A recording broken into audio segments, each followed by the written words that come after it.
Hello everyone, welcome to Trugation PCS. तो दोस्तों, इस लेक्चर में हम लोग स्टार्ट करते हैं पीएमएफआईएस की एनवायरनमेंट की बुक से अपना एक chapter, that is water pollution and marine pollution. तो हम स्टार्ट करते हैं water pollution and marine pollution. ठीक है,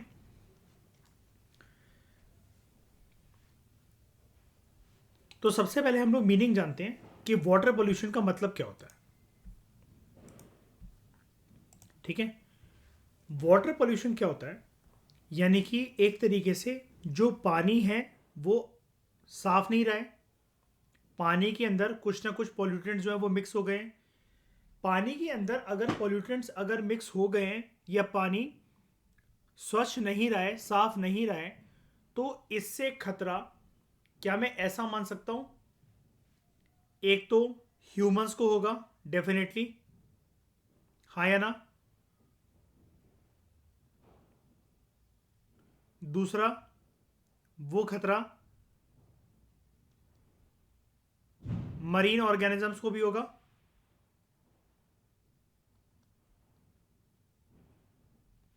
ठीक है, या फिर इस तरीके के पॉल्यूटेड पानी को अगर हम यूज करें मेजर एक्टिविटीज में, लाइक एग्रीकल्चर में,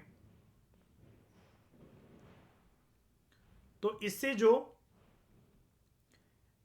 एग्रीकल्चरल यील्ड है, जो भी एग्रीकल्चर प्रोड्यूस है, वो इतना प्रोडक्टिव नहीं होने वाला। हो सकता है ना एग्रीकल्चर की प्रोडक्टिविटी गिर जाए गंदा पानी डालने की वजह से, है ना।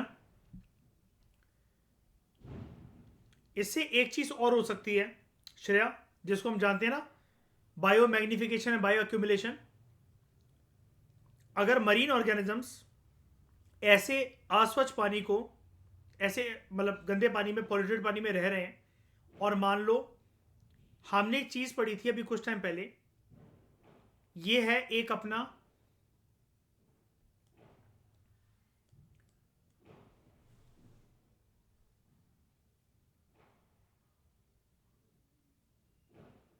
कोई भी पॉन्ड या तालाब, मान लो इसको कोई भी पॉन्ड या तालाब है,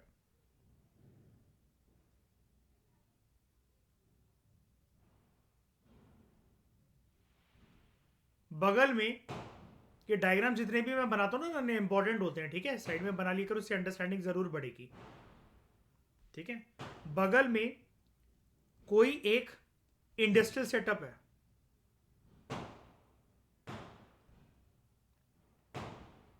ठीक है। यहां पर क्या है, इनकी श्रेया लगी हुई है चिमनीस, कुछ वेंट आउटलेट्स लगे हुए हैं। ठीक है, वेंट्स लगे हुए हैं, यहां से किसी ना किसी प्रकार की एक्टिविटी हो रही होगी, मान लो बर्निंग एक्टिविटी ही हो रही है। ठीक है,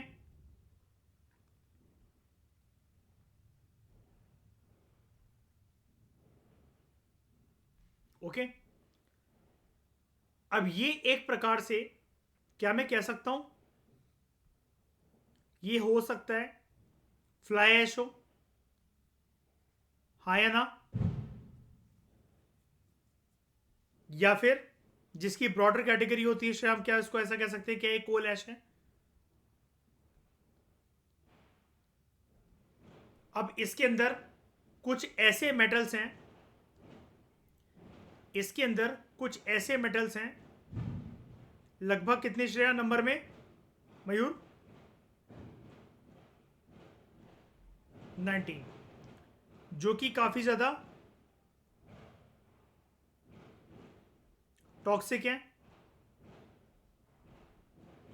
अब क्या होता है, ये जो छोटे छोटे कण हैं, अनन्या समझने की कोशिश करना, ये जो फ्लाई ऐश, कोल ऐश के इंडस्ट्रियल एक्टिविटीज की वजह से ये जो छोटे छोटे कण हैं, पार्टिकल्स हैं, ये हवा में आराम से उड़ते रहते हैं। एंड श्रेया, इन सबको बताओ जरा, कितना डिस्टेंस से ट्रैवल कर सकते हैं ऐसे वाले पार्टिकल्स, फ्लाई ऐश वाले, कोल ऐश वाले, जहां से ये इमर्ज होना शुरू हुआ है, वहां वहां से लगभग 20 किलोमीटर तक जा सकते हैं। ये फिर यहीं तक सीमित नहीं होती बात, ये जाकर हो सकता है कि पानी के ऊपर बिछ जाए, राइट श्रेया?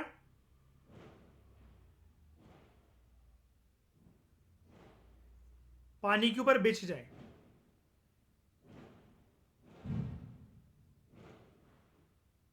ठीक है। और पानी के अंदर रह रहे हैं कुछ marine organisms, like prominently fishes,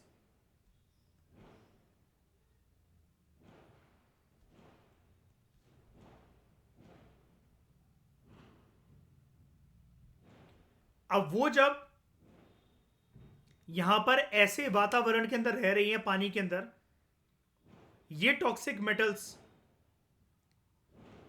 various food intake activities के थ्रू उनकी बॉडी में एंटर हो सकते हैं। ये 19 मेटल्स जो कि कहां से आए? इस इंडस्ट्रियल एक्टिविटी से ओढ़ ओढ़कर 20 किलोमीटर तक ये बिछ बिछ कर किसी पानी के ऊपर बिछ गए, उसके अंदर मिक्स हो गए।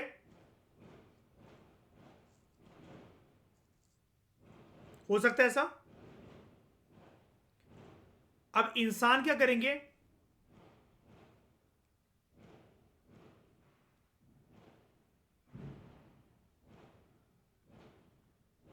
ये फिश फूड को इनटेक करेंगे,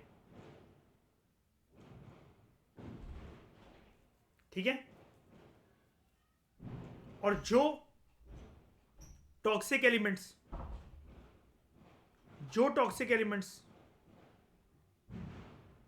मछली के अंदर है, वही सेम टॉक्सिक एलिमेंट्स इंसानों के अंदर एंटर कर जाने हैं।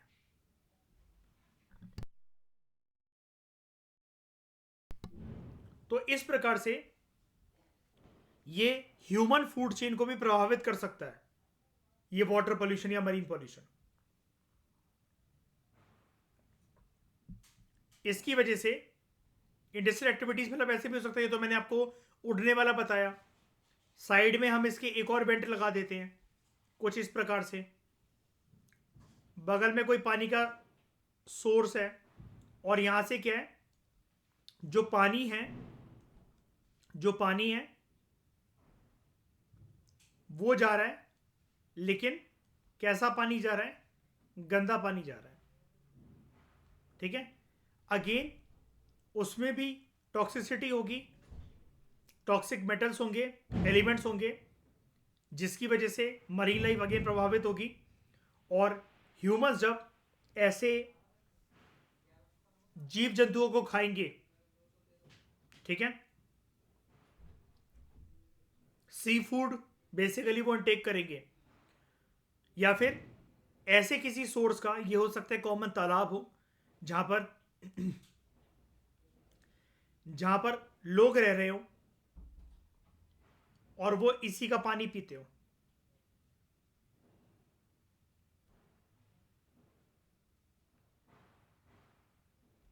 तो इस केस में ह्यूमन बॉडी के अंदर कुछ एलिमेंट्स एंटर कर सकते हैं, जिसको हम लोग कहते हैं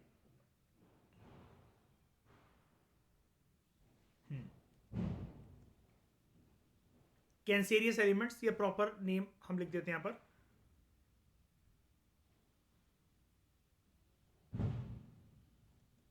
कार्सिनोजेनिक, जिसकी वजह से कैंसर होता है ह्यूमन बींग्स में। ये साइकिल या ये चेन समझ में आई?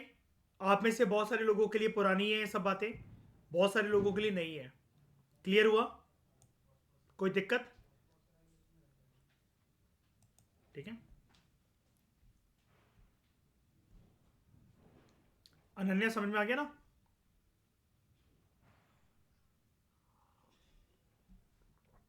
कार्सिनोजेनिक कोई भी एक ऐसा पदार्थ होता है जिसके बॉडी में जाने से कैंसर हो सकता है इंसानों में।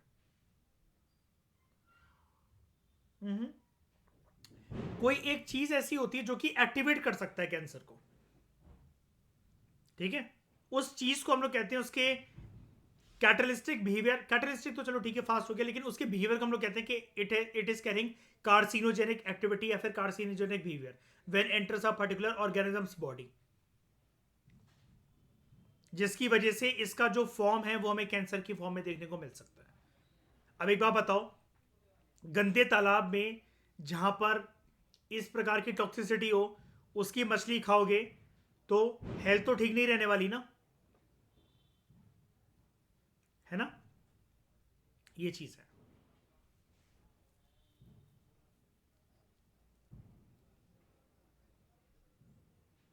ये आपको लेक्चर देखने पड़ेंगे।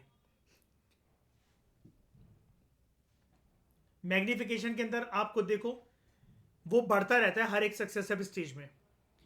एक्यूमुलेशन के अंदर हो सकता है कि वो किसी एक ही स्टेज में इकट्ठा हो, लेकिन दोनों केस में वो जो उसकी एनर्जी लेवल है, वो जो उसकी एनर्जी लेवल है वो ट्रांसफर होती रहती है कुछ कुछ परसेंटेज के हिसाब से।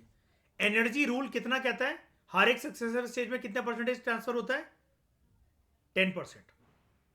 ठीक है, PMFIS में भी हमने इसको पढ़ा है, और अनन्या आपने इसको 12th में पढ़ा होगा, 12th क्लास की बायोलॉजी एनसीईआरटी लास्ट 4 चैप्टर्स जो है उसके एनवायरमेंट के,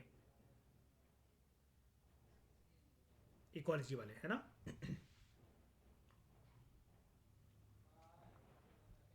बहुत टफ है वो एनसीईआरटी लेकिन 12th वाली फिर भी इजी है। 11th वाली जब मैंने पढ़ी थी ना, वो आर्थ्रोपोड्स वगैरह, वो बहुत टफ है। तो वाटर पॉल्यूशन क्या होता है? Water pollution is the addition और presence of undesirable substances to an in water such as organic, inorganic. अच्छा, क्या डिफरेंस होता है ऑर्गेनिक और इनऑर्गेनिक में?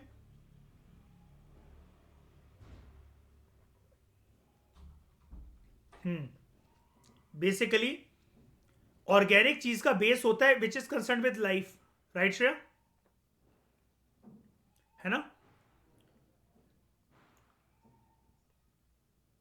हाँ, मैं वही कह रहा हूं कि ऑर्गेनिक चीज का कोई भी जो बेस होता है, अगर हम आसान आसान भाषा में समझें, तो वो एक ऐसी चीज जिसका लेना देना किसी ऐसी चीज के साथ हो जिसके साथ जिंदगी जुड़ी हो, लाइवली फॉर्म जुड़ा हो उसका कभी ना कभी, है ना? और वो डिनोट कैसे करा जाता है? कार्बन फॉर्म से। और यहां पर हो सकता है कार्बन एलिमेंट मिसिंग हो, right? Inorganic, biological, radiological, heat, जिसकी वजह से क्वालिटी ऑफ वाटर डिग्रेड हो so that it becomes unfit for use. Radiological का मतलब क्या होता है?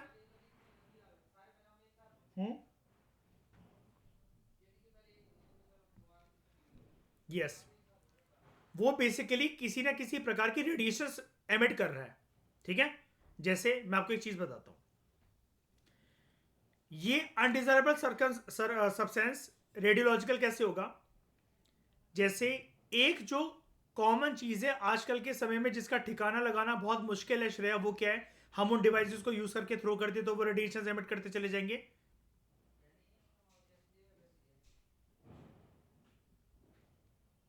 है ना? बहुत सारी चीजों में ऐसा है कि नहीं है? एग्जाम्पल देता हूं आपको, आप सबको। हाँ, बैटरी सेल, लेकिन एक एग्जांपल और अच्छा देता हूं मैं। फोन को अगर स्विच ऑफ करके रखा भी हुआ है आपने, ऑन नहीं करा हुआ है, no silent, no flying mode, no DND, switch off, और उसके बाद आप उसको माथे पर रखकर, सर के पास रखकर या छाती पर रखकर सो रहे हो, ये एक अच्छी चीज मानी जाती है कि नहीं? स्विच ऑफ है। नहीं, क्यों?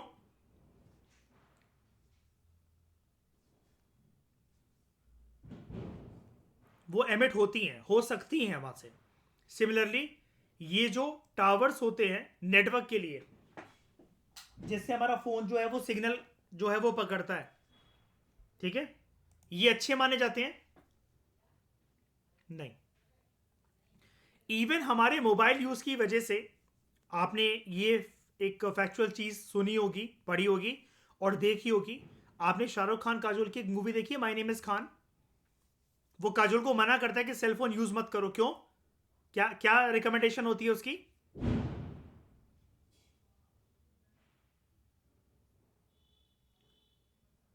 कहता है फोन से कुछ ऐसी तरंगे निकलती हैं जिसकी वजह से कौन अपना रास्ता भटक जाती है? मधुमक्खियां। मधुमक्खियां। ठीक है, अब आप कहोगे मधुमक्खियां रास्ता भटक भी नहीं तो क्या हो गया, है ना?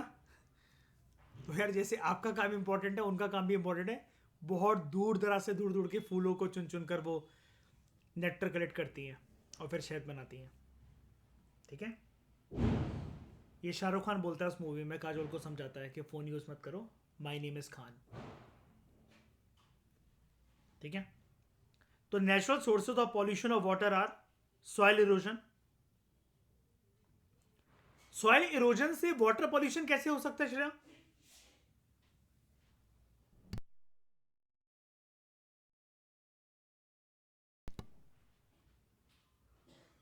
किसकी वजह से? हाँ, हाँ। और हो सकता है आपने मिट्टी के अंदर अपन ने बहुत ज़्यादा फर्टिलाइजर्स, केमिकल्स, वीडीसाइड्स, पेस्टिसाइड्स, ये सब कुछ मिलाया हो, है ना? वो मिट्टी धुल धुल कर वहाँ से उसकी जो लेयर है, जिस लेयर में ये था, वो हट गई वहाँ से। मान लो बारिश का पानी आ गया, फ्लडिंग ही हो गई, और वो मिट्टी तैर तैर कर एक तालाब तक पहुँच गई। समझ रहे हो? जैसी वो तालाब तक पहुँची, वो पानी जहरीला हो जाएगा कि नहीं हो जाएगा? ठीक है, उसके बाद leaching of minerals from rocks. अब रॉक्स से लीचिंग कैसे हो सकती है? रॉक्स के अंदर कुछ कुछ रॉक्स के अंदर मिनरल्स होते हैं, ऑलमोस्ट सारे रॉक्स के अंदर ही होते हैं वैसे, लेकिन कुछ कुछ रॉक्स के अंदर ज़्यादा भी होते हैं, due to natural solubility and solubility triggered by acid rain. Natural solubility मतलब क्या? जैसे मैं आपको अक्सर बताता रहता हूँ ना, एक ये मोटिवेशन वाली बात भी होती है और जेन्युइन ज्योग्राफी की बात भी होती है। एक चट्टान के ऊपर मैं अक्सर बताता हूँ ना मयूर, कि एक एक बूंद अगर पानी रिस रिस कर गिरता रहे तो वो भी उसको दो टुकड़ों में काट दे, मतलब चटका देता है ना? ये तो हो गई नेचुरल सॉल्युबिलिटी। तो उस रॉक्स के अंदर जो भी मिनरल्स होंगे वो पानी के अंदर चले जाएंगे। अब आप कहोगे वाटर पॉल्यूशन कैसे हुआ? देखो, वाटर पॉल्यूशन का मतलब, इसका मतलब हमेशा ये नहीं होता कि वो पानी ऐसा हो गया है कि मतलब आपने उसके अंदर उंगली डाली और उंगलियां गलना शुरू हो जाएंगी। देखो, वाटर पॉल्यूशन का मतलब ये भी होता है श्रेया, क्या मैं सबसे बेसिक फॉर्म वाटर पॉल्यूशन का ये बोल सकता हूं कि पानी जो है it has become unfit for human consumption, ज्यादा खारा होने की वजह से बोल सकता हूं, है ना? ये भी तो है एक वाटर पॉल्यूशन। तो यहां पर क्या है मयूर, जो रॉक्स हैं उनके अंदर मिनरल सॉल्ट से, ठीक है, खारापन था कुल मिलाकर। जब ऐसी चट्टानें चटक चटक कर कंकड़, पत्थर, गिट्टी, रेत चूरे में कन्वर्ट होते होते पानी में घुल गई, तो उसकी सैलिनिटी बढ़ नहीं जाएगी? बढ़ गई कि नहीं बढ़ गई? अब समझो इस बात को, ये क्यों कह रहा है नेचुरल सोल्यूबिलिटी? मतलब कुछ पत्थर आराम से घुल जाते हैं। अब किसी किसी के अंदर क्या हो सकता है, वो जो पत्थर है, अनन्या समझ में आ रहा है? फ्लो तो नहीं टूट रहा है? ठीक है, कुछ जो पत्थर है उसके अंदर क्या है ठकुराइन, एसिड रेन हुई।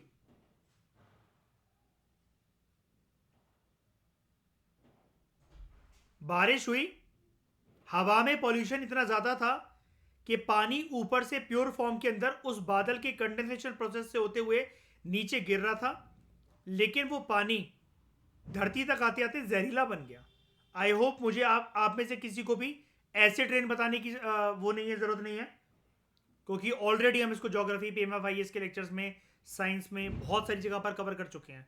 सबको क्लियर है एसिड रेन क्या होता है? नहीं है तो पूछो, बताओ।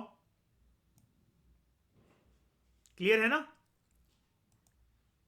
ठीक है, अब क्या हुआ, ये पानी इसके ऊपर गिर रहा था, ठीक है, ये पानी गिरता गिरता क्या होता है आपको पता है ना? रॉक रॉक जो है, कोई सी भी रॉक जो है वो टूटती क्यों है?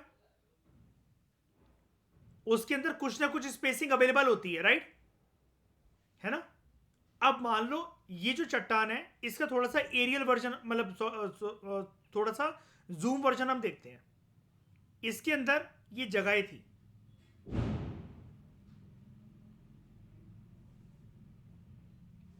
स्पेसेस थे, इसके अंदर एसिड रेन वाला पानी आकर बैठ गया, समा गया।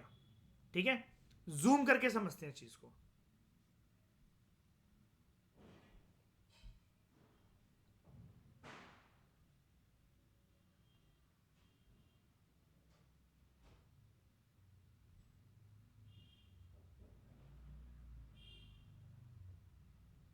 ठीक है, ये सारा का सारा जो पानी है वो एसिड रेन वाला पानी है जो कि इसके अंदर समाया हुआ है। अब क्या था, एक था नॉर्मल केस, एक था नॉर्मल केस जिसमें हमारे पास ये था एक बादल,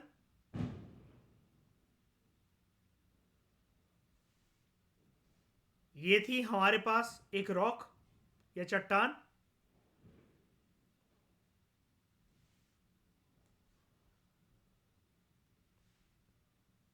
बारिश हुई, इसके अंदर जो भी इंटरस्पेसिंग अवेलेबल थी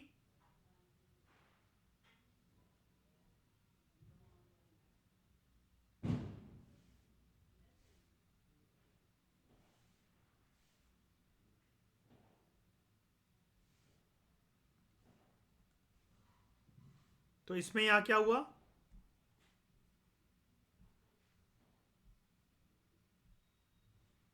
ये जो पानी भरा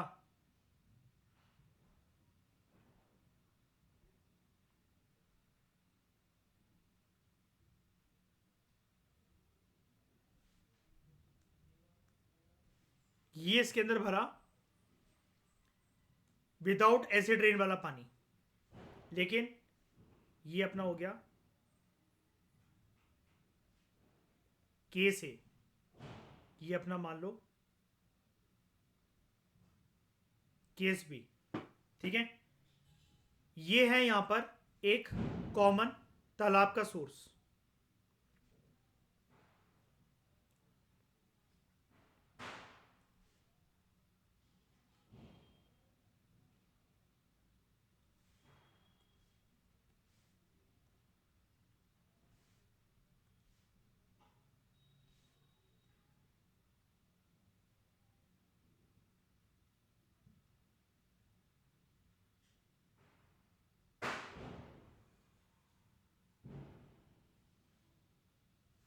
ये अपना एक तालाब,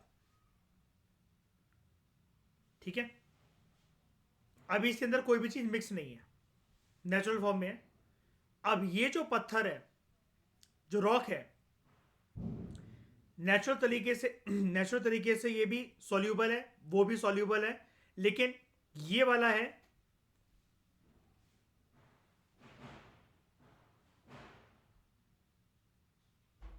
एसिड रेन वाला, और ये वाला जो टूट के जाएगा,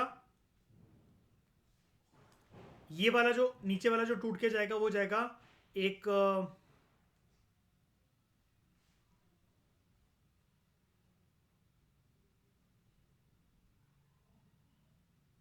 नॉर्मल रेन की प्रक्रिया से, या तो किसी, मान लो कि पानी गिर रहा है नीचे और वाटरफॉल से गिर रहा है, ठीक है।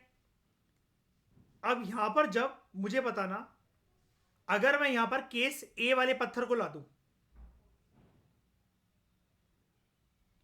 इस वाले को, इससे पॉल्यूशन किस फॉर्म में होगा श्रेया? केस ए वाले से, जहां पर नॉर्मल रेन या वाटरफॉल का पानी था, उसकी वजह से चट्टान टूटकर वो पत्थर बना, कंकड़ बना, गिट्टी बनी, रेत चूरा बना, और तब जाकर वो उस पॉन्ड में मिक्स हुआ। तो ये जो पानी होगा, वाटर पॉल्यूशन किस फॉर्म में आएगा इस पानी में?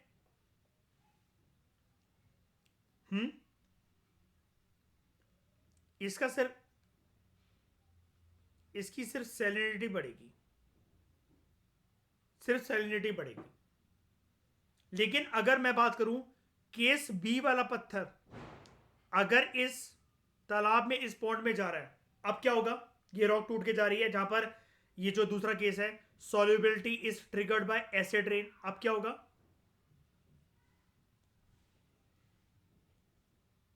क्या ये अपने साथ टॉक्सिक जो मेटल्स होंगे, एयर पॉल्यूटेंट्स होंगे, उसको भी मिक्स कर देगा पानी के अंदर? पानी के अंदर जो मिक्स नहीं, मतलब पानी के अंदर जो बाकी जो जीव जंतु हैं उनको भी हानि पहुंचा सकता है ये, है ना?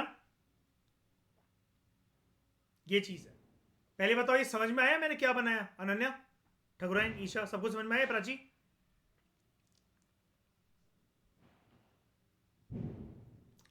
क्लियर है इसकी एक्सप्लेनेशन? मयूर क्लियर है? निर्वैर? हम्म। हाँ, एसिड रेन वाला है ना, क्योंकि एसिड रेन समाई हुई है इसके अंदर, है ना, तो वो मेटल्स पहुंच गए।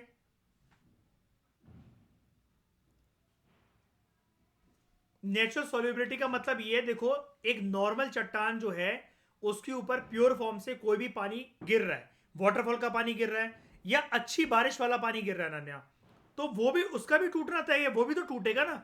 लेकिन उसके अंदर एसिड रेन वाला जहरीला पानी नहीं है उसके अंदर, तो वो चट्टान जो टूटेगी जब वो जाएगा उसका, क्योंकि एसिड रेन के अंदर क्या होता है, जब एसिड रेन वाला पानी अंदर जाता है तो रॉक्स का श्रेय हमने देखा था ना कि टेक्सचर और अंदर से कालापन भी उसके अंदर पैदा हो जाता है, यानी कि वो जो जहर या जो टॉक्सिसिटी है ना, उसके बीच में अंदर जो है वो समा गई है, जिस प्रकार से हमारे घरों में अनन्या सीलन लग जाती है छतों पर दीवारों पर, उस प्रकार से।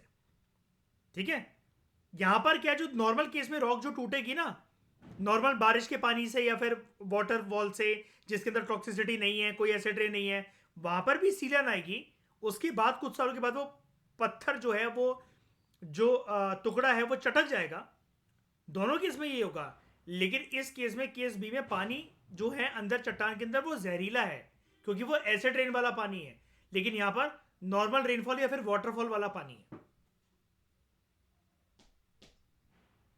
ठीक है, तो नेचुरल सोर्सेज वाटर पॉल्यूशन के क्या हुआ है, soil erosion, leaching of minerals from rocks, ठीक है, and decaying of organic matter, इससे भी हो सकता है। अब decaying of organic matter water pollution के लिए रिस्पॉन्सिबल है हमारे देश की सबसे पवित्र रिवर का एग्जाम्पल लेकर मुझे ये चीज समझाओ, बताओ ठकुराइन। ठकुराइन है? नहीं, ठकुराइन है, बताओ। तुम्हें क्या लगा तुम अंटे में नहीं फंसोगे? सिर्फ श्रेया, मयूर और अनन्या करता रहूंगा मैं?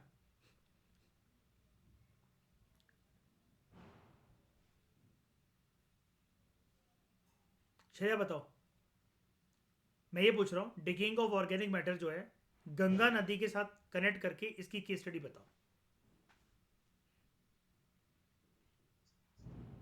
हाँ, अस्थियां वगैरह जो बहाते हैं, कई लोग तो डायरेक्ट डेड बॉडीज बहा देते हैं उसके अंदर, तो वो यूपी और इलाहाबाद के आसपास, प्रयागराज के आसपास रहने वाले लोग जो हैं, उनके लिए पानी जहरीला होने लगा कि नहीं होने लगा है? बहुत ज्यादा ना। आप तो प्राची जानते ही होगे, आप वहीं से हो ना। हाँ, पूरे यूपी को अगर गंगा का पानी जैसे शहरों में आ रहा है, बहुत अस्वच्छ मिल रहा है कि नहीं मिल रहा है, और टॉक्सिसिटी बढ़ रही है लोगों के अंदर कि नहीं बढ़ रही है उस चीज को लेकर?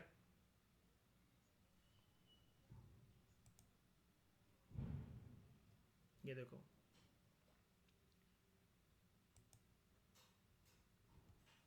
ये चीज है। ठीक है, और सोने पे सुहागा शहर है, यूपी का आदमी गुटखा भी खा रहा है। Dilbagh, Dilbag.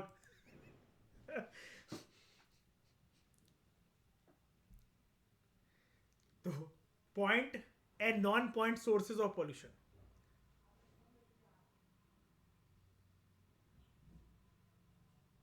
When pollutants are discharge from a specific location.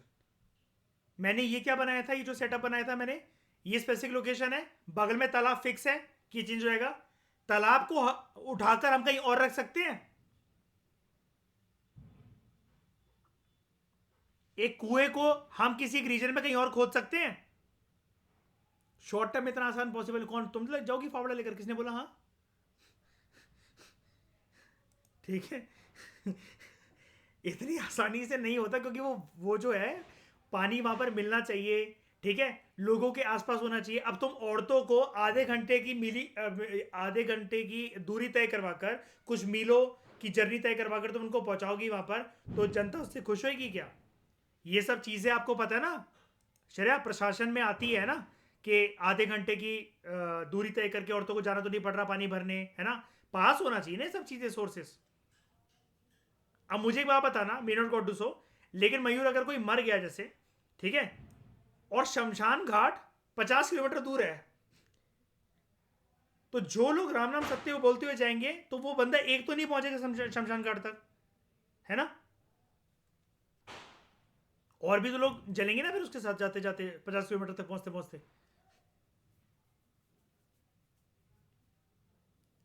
तो यहां पर क्या है, ये जो एक सोर्स होता है, जहां पर भी इंडस्ट्री है, जहां पर भी पानी का सोर्स है पीने का, ये जर्नली फिक्स होता है। जर्नली कह रहा हूं मैं, देखो 100% तो कोई रूल नहीं होता। जैसे अब मान लो गाजीपुर की जो लैंड साइट है, एक ही दिन में थोड़ी ना वो कूड़े का माउंट एवरेस्ट बन गई, क्यों श्रेया? कभी ना कभी तो वो कच्ची जमीन, कच्चा लैंड, रॉ लैंड तो रहा ही होगा ना, है ना। आज लेकिन जैद वहां पर घर बनवाओगे क्या जाकर?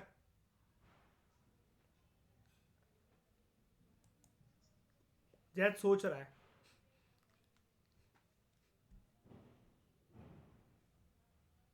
तो when pollutants are discharge from specific location such as drain pipe, drain pipe क्या होता है? Gutter, carrying industrial effluents discharge directly into water body. ये एक ये एक बताता है हमें concept of point source pollution. क्या कहोगे आप इसको? Point source pollution. यहां पर मैंने जो एक पाइप बनाई थी, कहां गई है ये वाली पाइप? अगर मैं इतने पार्ट को अगर मार्क कर दूं, ये क्या है श्रेय, क्या है?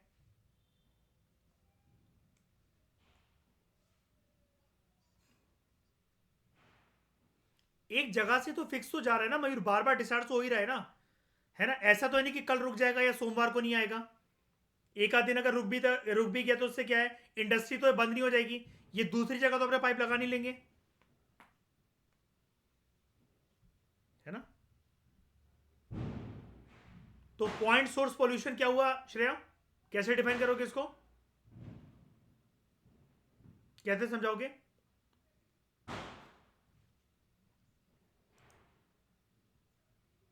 हाँ, जो एक पॉल्यूटेंट्स का जो सोर्स है ना एक जगह, कोई भी फैक्ट्री, इंडस्ट्री, है ना, कोई भी ऐसा सेटअप जो कि रेगुलर तरीके से पॉल्यूशन को डिस्चार्ज कर रहे हैं, ठीक है, और वो एक सिंगल पॉइंट है पॉल्यूशन के डिस्चार्जमेंट का, तो वो क्या बन जाता है हमारा? Point source pollution. और ये पॉल्यूशन जा कहाँ रहा है? हम चैप्टर क्या पढ़ रहे हैं? Water pollution. तो ये कहाँ जा रहा है? रिवर, वाटर बॉडी, कोई भी वाटर बॉडी, रिवर मत कहा करो, कोई भी वाटर बॉडी, ठीक है। उसके बाद नॉन पॉइंट सोर्सेज क्या होते हैं? इसको हम दूसरे कलर से ले लेते हैं, इसको हम ले लेते हैं पिंक कलर से। Non point sources, non point sources include discharge of pollutants from diffuse sources और फ्रॉम अ लार्जर एरिया। अब ये डिफ्यूज कुछ नहीं है, डिफ्यूज इन द सेंस यहां पर ये बोलना चाह रहा है different sources, yes, which are not fixed. अब देखो मेरी बात ध्यान से सुनना जो मैं बताने जा रहा हूं।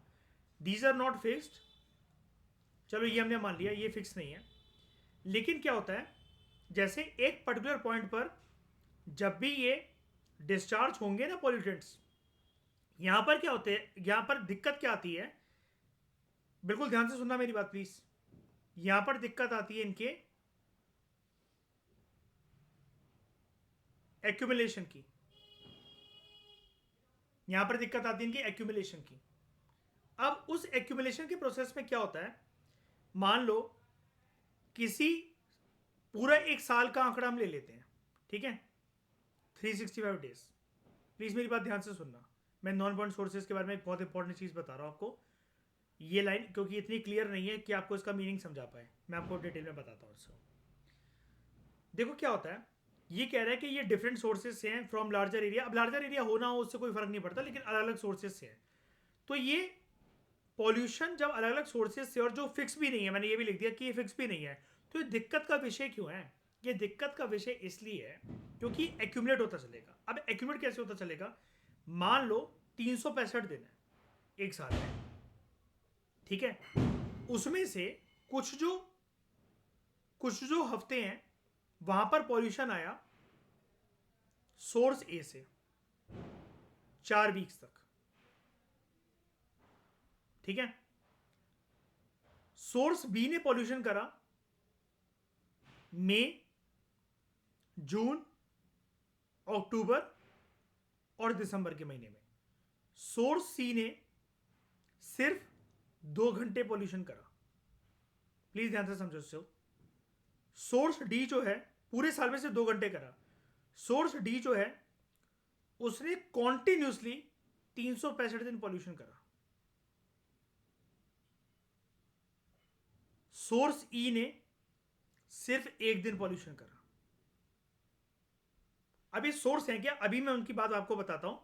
यानी कि इरेगुलर एक्टिविटीज हैं, लेकिन अगर आप अब इनके पॉल्यूशन के आंकड़े को अगर ले लो, आप दिन भूल जाओ, लेकिन ए का कंट्रीब्यूशन 4 हफ्तों का 28 दिन का, बी का 4 महीनों का, सी का 2 घंटे का, ई का 1 दिन का और डी का बहुत थोड़ी सी मात्रा में, लो मैं परसेंटेज भी लिख देता हूं, 0.001%। और बताओ इससे कम क्या ही जाऊं मैं, इतना पॉल्यूशन, इतना कम पॉल्यूशन करा, ठीक है। लेकिन आप ये चीज देख रहे हो कि ये पॉल्यूशन बढ़ते बढ़ते कितना हो जाएगा, 4 हफ्ते 28 दिन हो गए, ठीक है। उसके बाद आपके पूरे पूरे 4 महीने हो गए, फिर उसमें 24 घंटे और जोड़ दो, फिर उसके अंदर 2 घंटे और जोड़ दो, 365 दिन तक ये धीरे धीरे जो कर रहा है, ठीक है, 0.01% कर रहा है। लेकिन वो मिला मिलाकर अगर हम एक दिन के हिसाब से जितना ही 28 दिन वाला जो पॉल्यूशन कर रहा है उतना मिलाकर हम मान लें तो 3 महीने ये बन जा रहे हैं। अब इसको कैलकुलेट कर दो। अब इसका जो पॉइंट है, जैसे ये मान लो कि कर रहा था 5%, ये 9%, ये 0.001%, ये 14%, ये करते करते एक्यूमुलेशन की टर्म्स में देखोगे तो ये बहुत बड़ा हो जाता है। एक दिन में दिक्कत नहीं है, तभी तो ये चीज होती है, ये जो नॉन पॉइंट सोर्सेज से यही तो दिक्कत होती है। आपको दिल्ली में रहते रहते, दिल्ली एनसीआर में रहते रहते, अनन्या, ऐसा कोई एक तारीख नहीं आई थी कि जिस दिन हम छत पर जाएं और तारे एकदम से दिखना बंद हो गए थे। वो ऐसा कोई फिक्स डे नहीं था कि लो आज के बाद तारे गायब हो गए। ये धीरे धीरे करते करते जो पॉल्यूशन एक्यूमुलेट हुआ दिल्ली एनसीआर में, एक दिन ऐसा आया कि अब हमें तारे नहीं दिखते हैं, राइट। यहां पर पॉइंट आती श्रेया बात आती है, यहां पर पूरी की पूरी पॉइंट आता है एक्यूमुलेशन का, जिसके लिए कोई एक fix source, fix time, fix percentage निर्धारित नहीं है। Everything gets accumulated from different sources at different point of time which is not fixed. मेरी बात समझ में आई? यहां पर ये फिक्स है ना, सबको दिख रहा है ना, दिक्कत क्या है यहां पर? एक बार अच्छा एक बार बताओ, ज्यादा जल्दी सॉल्यूशन, ज्यादा जल्दी निवारण किसका करा जा सकता है? Point source solution, point source pollution का या फिर नॉन पॉइंट सोर्स पॉल्यूशन का, है ना? क्योंकि हम क्या वहां पर पिन पॉइंट तरीके से आइडेंटिफाई कर सकते हैं क्या? नहीं, मैं क्या पूछ रहा हूं यार ठीक है, पॉइंट सोर्स पॉल्यूशन में हम पिन पॉइंट तरीके से उसको आइडेंटिफाई कर सकते हैं, बिल्कुल। इस केस में अगर एज एन एसडीएम श्रेया, अगर आपको सॉल्यूशन देना हो, यहां पर इसकी समस्या बढ़ती जा रही है, यहां पर लोगों के घर हैं, पीने का पानी असच होता जा रहा है, एज एन एसडीएम क्या स्टेप लोगे यहां पर? फटाफट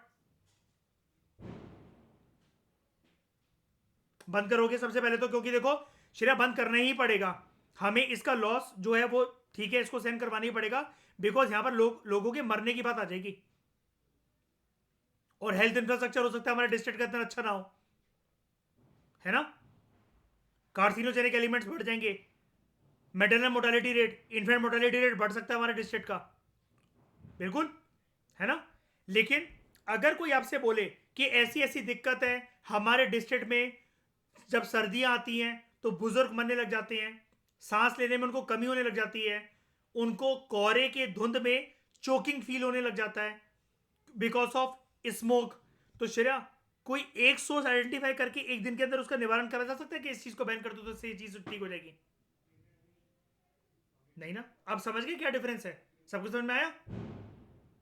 ये चीज यहां पर दे नहीं रखी अच्छे से, इसलिए मेरे को थोड़ा डिटेल में बताना पड़ा।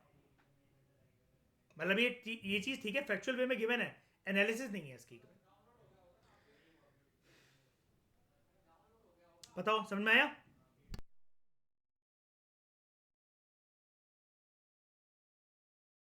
तो अनन्या, ज्यादा जल्दी हम सॉल्यूशन किसका ला सकते हैं और कैसे, और कैसे ला सकते हैं?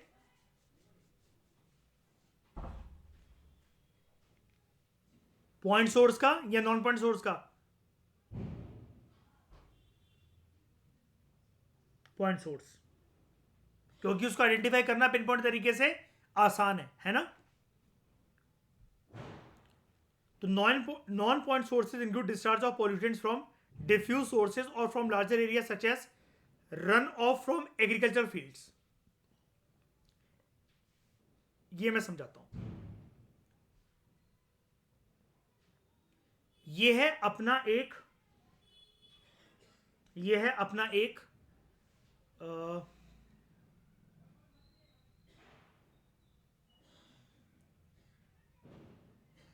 ग्रेजिंग ग्राउंड, ग्रेजिंग ग्राउंड नहीं, सॉरी, एग्रीकल्चर फील्ड को ही लेते हैं हम यहाँ पर एग्जांपल के लिए। जो दे रखा है उसी को मान के चलते हैं।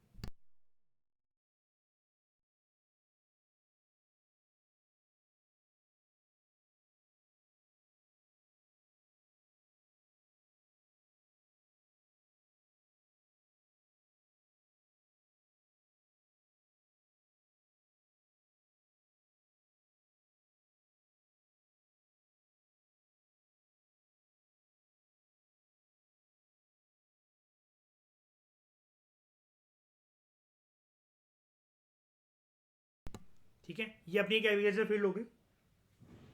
अब यहां पर क्या है, इसकी प्रोडक्टिविटी को इनहेंस करने के लिए हमने कुछ चीज़ों को यूज़ करा ताकि फसल की पैदावार बहुत अच्छी हो।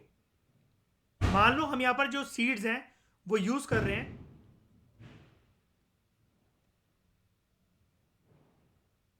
HYB seeds. अब हमें यहाँ पर अच्छी खासी मात्रा में चाहिए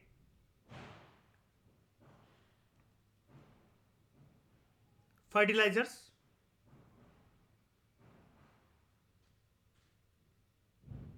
pesticides,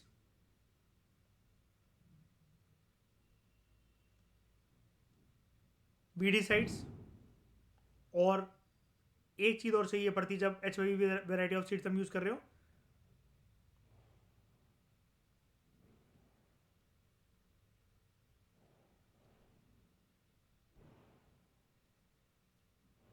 large quantity of water. अब क्या होता है, समस्या देखो क्या है।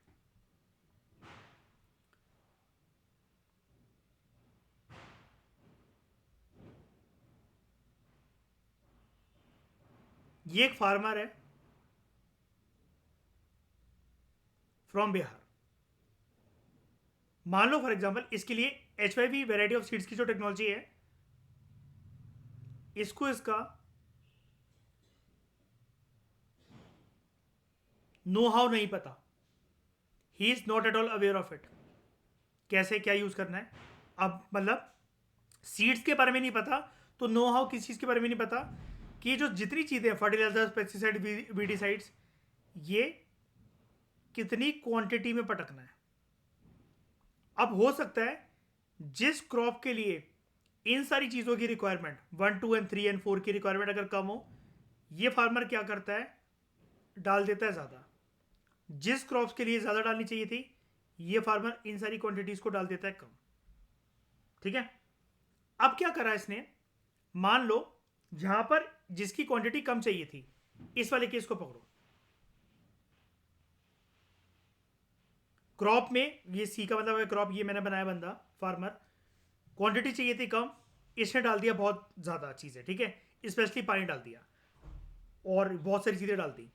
अब क्या होता है, वो जो लेयर है, मान लो एक क्रॉप की जो लेयर है, तो लेयर को हम बना देते हैं कुछ इस प्रकार से। ध्यान से समझना, ये इधर बनेगी एक ये लेयर, प्लांट्स जो हैं वो इसके ऊपर लगे हुए हैं। ठीक है, प्लांट्स जो हैं इसके ऊपर लगे हुए हैं, प्लांट्स जो हैं इसके ऊपर लगे हुए हैं यहाँ पर। ठीक है, और ये है इसकी रूट्स मिट्टी में। अब क्या होता है, ये जो पेस्टिसाइड्स, फर्टिलाइजर, वीडिसाइड्स जहाँ पर कम डालने थे, ये सारी चीज़ें, और पानी इसने भर भर के डाल दिया, सारी चीज़ें भर भर के डाल दी। अब वो जो है ऊपर की लेयर से रिश्ते रिश्ते रिश्ते रिश्ते नीचे कलेक्ट होना शुरू हो जाएगा, यहां पर तक पहुंच जाएगा।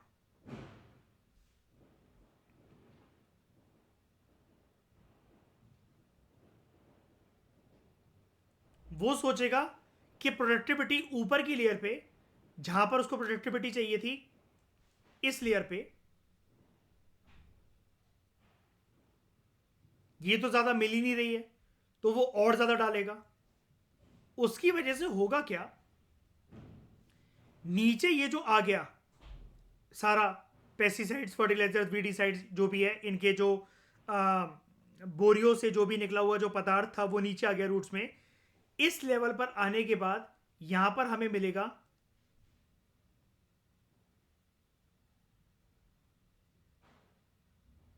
ग्राउंड वाटर, यहां पर हमें मिलेगा ग्राउंड वाटर।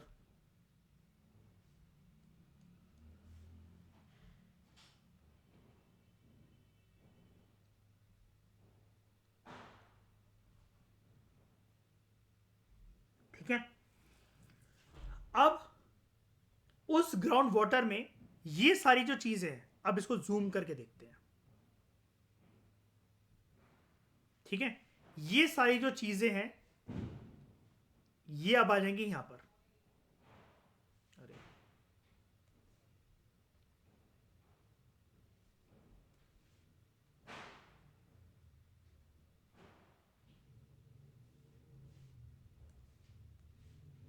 ये आ जाएगा यहां पर।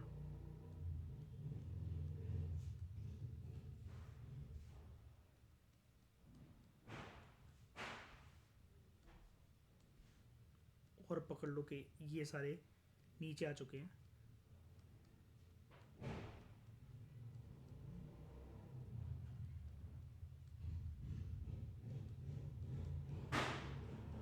ग्राउंड वाटर में आ गया। ग्राउंड वाटर में जब ये मिक्स हो गया, तो एक बार बताओ, अभी तक ये ग्राउंड वाटर अपने प्योर फॉर्म में था। इन सारी चीजों के मिक्स होने के बाद दिस एंड दिस, ये बन गया इम्प्योर।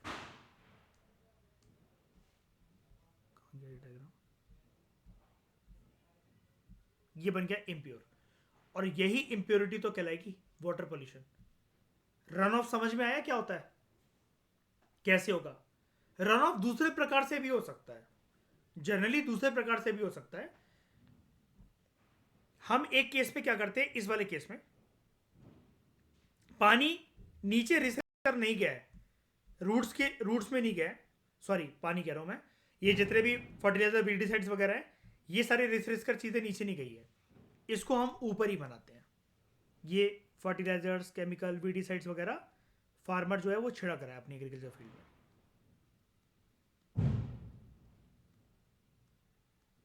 ठीक है, अब देखो फिनोमेना।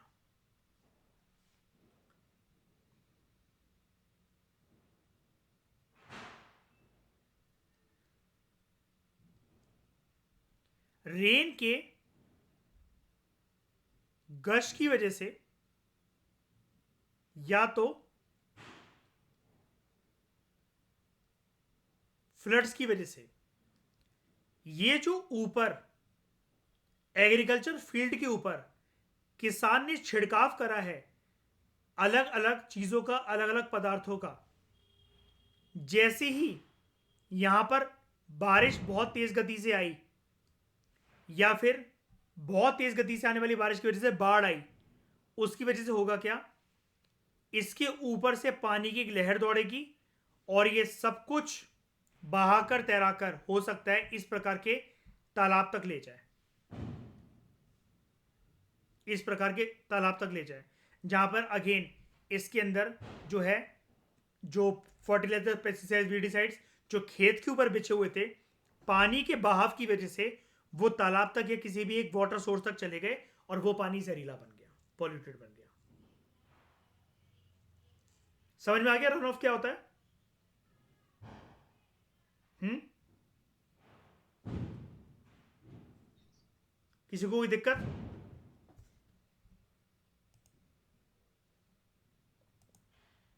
ये ये वाला, ये मैंने ये बोला था कि एक क्रॉप है जिसमें ये सब चीज़ें कम चाहिए लेकिन फार्मर ज़्यादा डाल रहा है। दूसरा केस, क्रॉप कोई ऐसी जिसके अंदर ये सारी चीज़ें ज़्यादा डालनी है, फार्मर कम डाल रहा है। क्यों? मान लो हमने एग्जांपल लिया कि फार्मर बिहार का है, उसको नहीं पता नो हाउ, और मैंने बिहार का एग्जांपल क्यों यूज़ करा, आपको पता है कि HYP सीड्स की टेक्नोलॉजी अच्छे से पेनिट्रेट नहीं हो पाई थी बिहार में, ठीक है। उसको नो हाउ नहीं पता और कितनी क्वांटिटी में क्या डालना है ये नहीं पता, ठीक है। अपने मन से वो तुक्का लगा लगा के डाल रहा है। अब जैसे नीचे अगर वो जड़ों में चला गया उसका, तो वो सोचेगा ऊपर तो प्रोडक्टिविटी हो ही नहीं रही है, मेरी जो फसल है ग्रोथ तो उसकी अच्छी हो ही नहीं रही है, और बोरियां पटकेगा और बोरियां पटकेगा। अब बोरियां पटकने की वजह से अगर वो बोरियां ऊपर ही के ऊपर ही रह गई, पानी आया बहाकर ले गया तो तालाब में मिक्स हो गया, नहीं भी हुआ तो ग्राउंड वाटर में नीचे जाके मिक्स हो गया तो पानी जहरीला बन गया। जहरीला बनना उसका तय है। और ये क्यों तय है? फार्मर के लैक ऑफ नॉलेज की वजह से। ये लीचिंग है, हाँ ये लीचिंग भी है। नीचे से लीचिंग है, रिसर्च के अगर नीचे चला गया, ऊपर से रन ऑफ है। अनन्या समझ में आया रन ऑफ का कंसेप्ट? श्रेया कोई दिक्कत? नहीं नहीं, पानी रन ऑफ नहीं।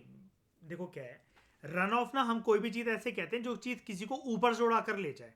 यहां पर क्या है कि पानी आएगा ऊपर से उड़ाकर ले जाएगा इसको। यहां पर क्या है कि तब तक ये नीचे चला गया, ठीक है, ये लीचिंग है। रिस रिस कर नीचे आ गए ये सारे फर्टिलाइजर पेस्टिसाइड्स वगैरह, ये लीचिंग है। दोनों केस में ग्राउंड वाटर यहां पर पॉल्यूट हो रहा है, या ऊपर ऊपर से वो बहेगा तो तालाब पॉल्यूट हो रहा है, लेकिन हो तो फिर वो पॉल्यूट ही रहा है ना। अब तालाब चलो ऊपर से पॉल्यूट नहीं हो पाएगा, लेकिन तालाब क्या कनेक्टेड नहीं है ग्राउंड वाटर वगैरह के साथ? क्या पानी भरेगा उसके अंदर?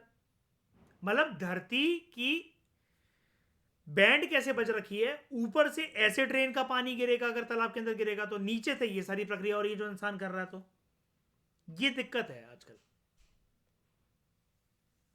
स्पेशली LDC और डेवलपिंग कंट्रीज की। LDC का मतलब होता है लीस्ट डेवलप कंट्रीज।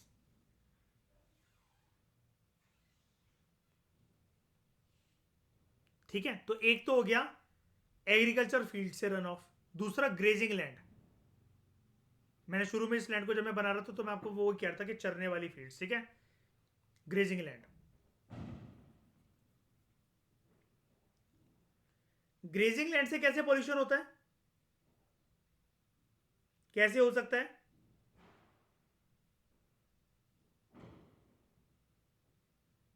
नहीं तो वाटर पॉल्यूशन कैसे हो जाएगा ओवर ग्रेजिंग से?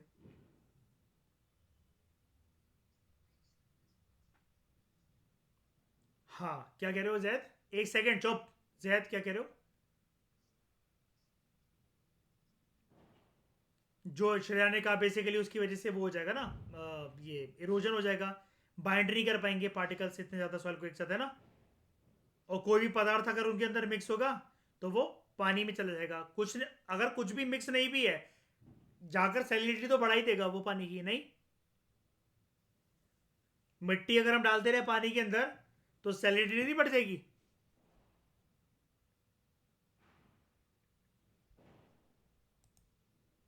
रे, रे, रेन गश कुछ नहीं, वो तो थोड़ा सा फ्लेवर देने के लिए शब्द को मैंने ऐसा करा था। तेज बहाव बारिश की, जिसकी वजह से वो आते आते खेतों तक पानी आ गया, और ऊपर से जो भी उसके अंदर जो ऊपर बिछा हुआ था खेतों के अंदर, बोरियां कल किसान ने बिछाई थी, मान लो कल धूप निकली हुई थी, बोरियां बिछाती, फर्टिलाइजर केमिकल्स टॉप लेयर, तो वो पानी आया और बहा कर ले गया उसको, और आगे चलकर रेन गशी फ्लड का कारण बन सकता है। अच्छा, बादल जब फट जाए और उससे फ्लड आ जाए तो हम उसको क्या कहते हैं? बादल फट जाए और उससे फ्लड आ जाए तो उसको क्या कहते हैं?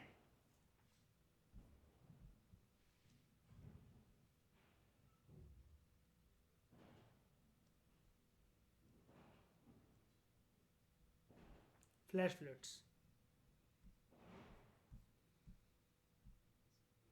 क्लाउड बस तो इवेंट हुआ ना, वही मैं कह रहा हूं, बादल फट जाए, है ना, उससे जो फ्लड आएंगे उसको कहते हैं फ्लैश फ्लड्स। क्या ये एक डिजास्टर है? एनडीए में रिकॉग्नाइज करते हैं उसको एज अ डिजास्टर?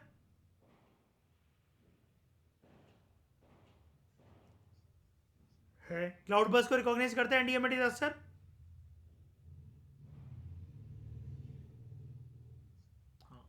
नहीं, क्लाउड बर्स्ट को कंट्रोल कर लोगे तुम घर पे बैठ के? ठीक है, स्टैम्पीड है श्रेया डिजास्टर? है है बिल्कुल है। स्टैम्पीड का मतलब क्या होता है बताओ इन सबको, हिंदी में क्या कहते हैं स्टैम्पीड को? भगदड़। हम्म, भगदड़, ठीक है। तो ग्रेजिंग लैंड हो गया। हाँ।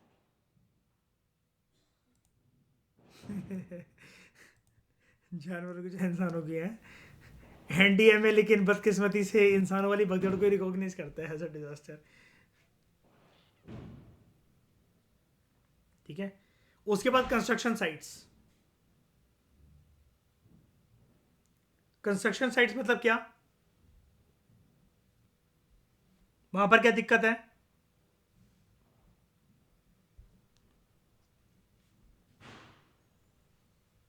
हाँ, अभी मैंने बताया ना कंस्ट्रक्शन साइट पे ऐसा काम हो सकता है, ये वाला फ्लाई ऐश के उड़ने वाला कोल ऐश भी बताया मैंने आपको। यहाँ पर 20 किलोमीटर तक वो जा सकता है और हो सकता है पानी के ऊपर ये सब चीज़ें बिछा दे,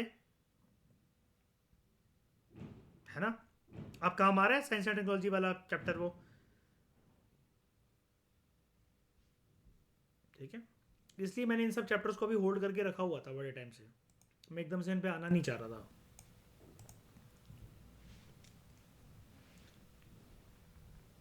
construction site, abandoned mines and pits, जहाँ माइनिंग एक्टिविटी होती है, लाइक कोल माइनिंग वगैरह एक्सेट्रा। ठीक है, अब वहां पर नहीं, मतलब गड्ढे, मतलब बेसिकली वहां पर वही ऐसे खोदने के लिए कुछ ना कुछ निकालने के लिए करे हो। अब ये अबंडेंट माइंस हैं। आप कहोगे जब अबंडेंट नहीं है तो दिक्कत क्या है? देखो श्रेया, जब भी अगर ये माइंस ना, अगर मयूर वर्किंग में होती ना, तो इनको बड़े सारे एनवायरमेंटल एक्ट्स और रेगुलेशंस का पालन करना पड़ता, राइट श्रेया? है ना। अब ये अबंडेंट है, मान लो, एक एग्जांपल दे रहा हूं, मान लेते हैं अबंडेंट का मतलब इतना समझते हो, कोई इसको यूज कर रहा है कि नहीं कर रहा है?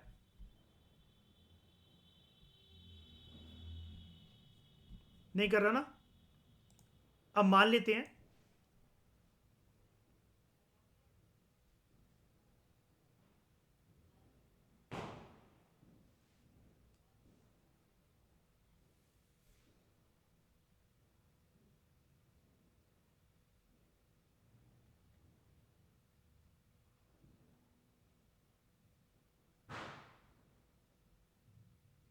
ये एक कोयले की अबंडेंट माइन है जो पड़ी हुई है।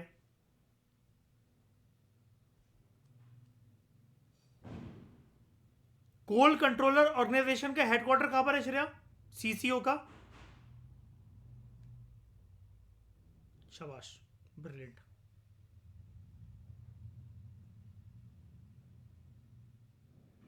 वेस्ट बंगाल। बंगाल में कोयले की माइनिंग बहुत ज्यादा होती है। अनन्या पता है वाली बात? गुंडे मूवी देखी है अर्जुन कपूर रणवीर सिंह की? ज्यादा रहता है उसके नीचे, पता है?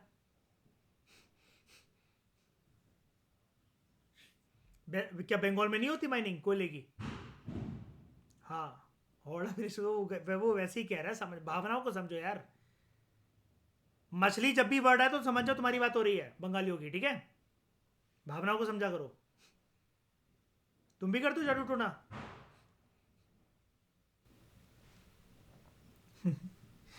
तो वेस्ट बंगाल के अंदर ये मान लो एक अबंडेंट माइन है। अब क्या होता है यहां पर, वेस्ट बंगाल का एग्जांपल लेना ज्यादा सही बैठेगा।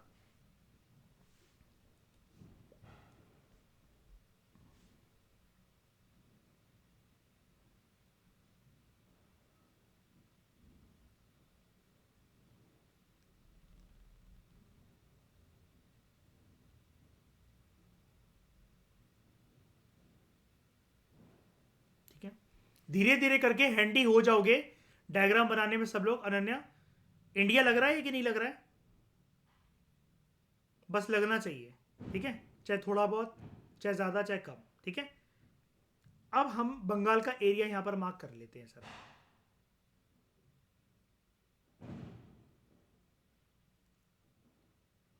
इतने एरिया में आएगा अपना बंगाल। ठीक है, प्रोमिनेंटली मतलब है तो यही वाली जगह, वैसे एक सेकेंड, है तो वो यही वाली जगह, इतना इतना, लेकिन चलो ठीक है, अपन ने फिर भी बना दिया।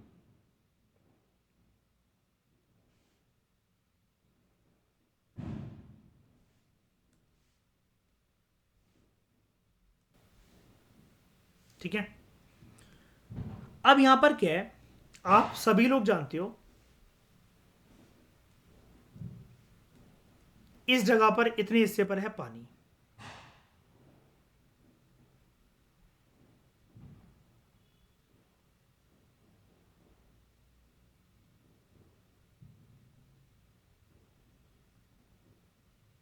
ठीक है,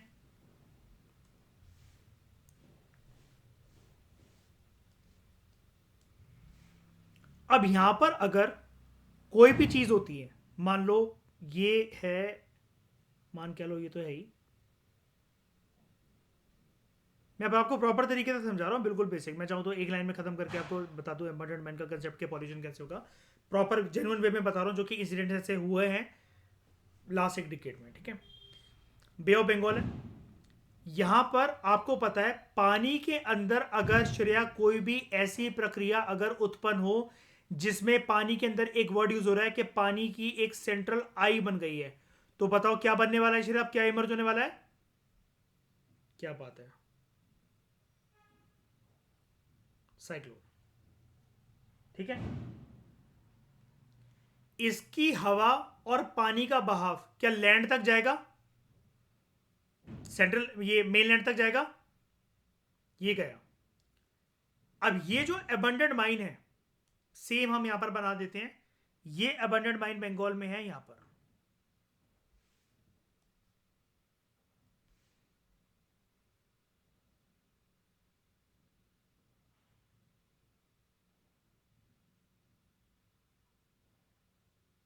ठीक है, और इसी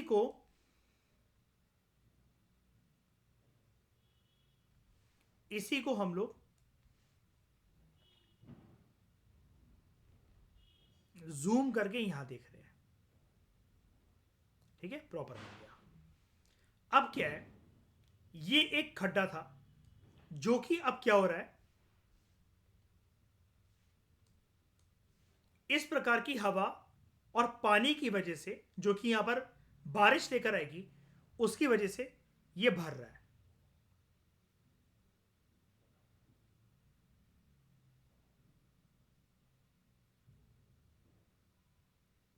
ये भर रहा है, भरते भरते इसके साथ क्या होगा,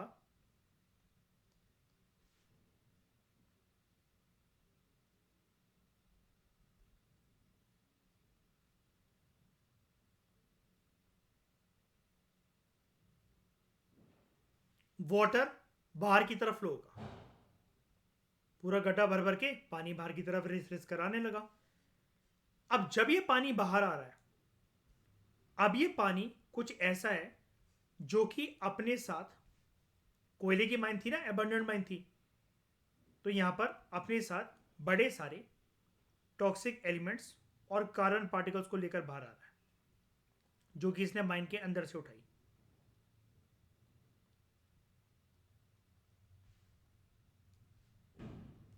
अब आगे की प्रक्रिया आप लोग खुद बता दो श्रेया। अब ऐसा पानी जहां पर भी जिस चीज के लिए भी यूज होगा, या खेती बाड़ी वाले इलाके से टकराएगा, जहां पर भी जाएगा, क्या वो विनाशकारी होगा कि नहीं होगा? होगा। अब ये जो पानी निकल कर आया, मतलब अंदर जो गड्ढे के अंदर भर भर के ओवरफ्लो होने लगा, अब ये जाकर किसी एक ऐसे सोर्स से टकराया जहां पर जहां पर या तो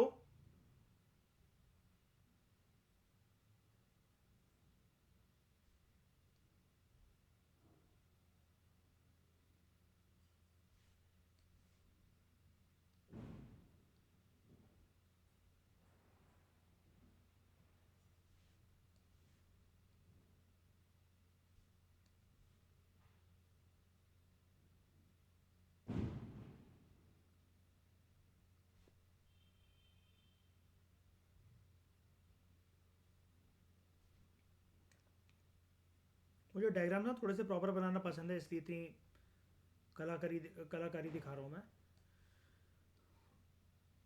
डायग्राम्स अच्छे थे बनाओ तो याद रह जाता है दिमाग को, मेरा ये मानना है। तो यहाँ पर क्या है कि हम बना लेते हैं एक, सबसे पहले तो एक क्वेश्चन है जिसके अंदर कोई एक, ये मान लो कि एक ये एनिमल है,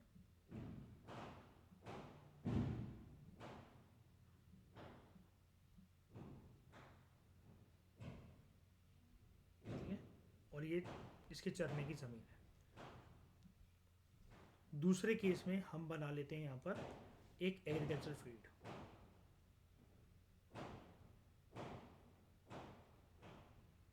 और तीसरे केस में ये है हमारे पास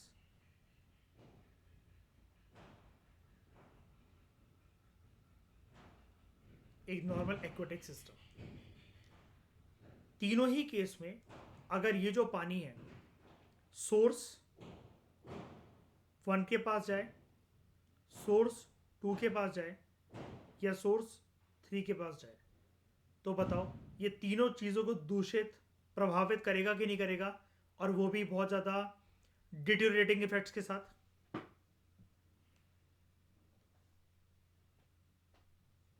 करेगा। बस मुझे इतनी मेहनत बस इसलिए करनी पड़ी इस शब्द को समझाने के लिए, abandoned mines and pits. Abandoned mines and pits से दिक्कत ऐसा नहीं है, जब माइंस बोल दिया गया ना तो वहां पर माइनिंग एक्टिविटी हो रही थी, और माइनिंग एक्टिविटी हमेशा अच्छा एक बात बताओ, माइनिंग कहाँ होती है, एटमॉस्फेयर में या लिथोस्फीयर पे? लिथोस्फीयर में ना, क्यों शरीर हवा में कुछ चीज़ होती है जिसमें हम हवा को फाड़ कर कुछ निकालें, है ना? ऐसा कुछ भी नहीं होता, ठीक है। अब अगर जमीन के अंदर कोई चीज है ना, तो वहां पर पक्का किसी ना किसी फॉर्म में, थोड़ा या ज्यादा, कम मात्रा में, ज्यादा मात्रा में, स्पेशली अगर वर्ड आ गया माइन, तो कार्बन कंटेंट प्लस किसी ना किसी प्रकार की कोई ना कोई फॉसल और कुछ मिनरल्स पक्का होंगे। जैसे ही किसी गड्ढे में भरे हुए हैं, आपने वाटर डाल के, यानी कि जैसे ये केस है, ये वाटर डाल के, आप क्या, आप 2-2 लीटर की घर से पानी भर के तो वाटर लेकर जाओगे नहीं कि रोज हम पटक कर आएंगे इसके अंदर। किसी भी प्रक्रिया की वजह से यहां पर पानी भर गया, तो वाटर डालकर अगर उसकी आउटपोरिंग कर दी, तो वो इस प्रकार के सोर्सेस के लिए टॉक्सिक हो जाएगा। सोर्स 1 हो, ये like grazing field, source 2 agriculture field, source 3 हो कोई भी एक नेचुरल वाटर बॉडी।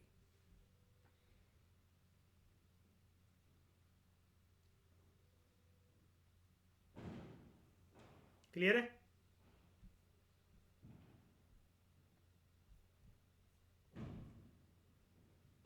ठीक है। नेक्स्ट लेक्चर में हम जानेंगे what are the prominent source causes of water pollution. इस डिस्कशन में दोस्तों फिलहाल इतना ही। Thank you very much for discussion.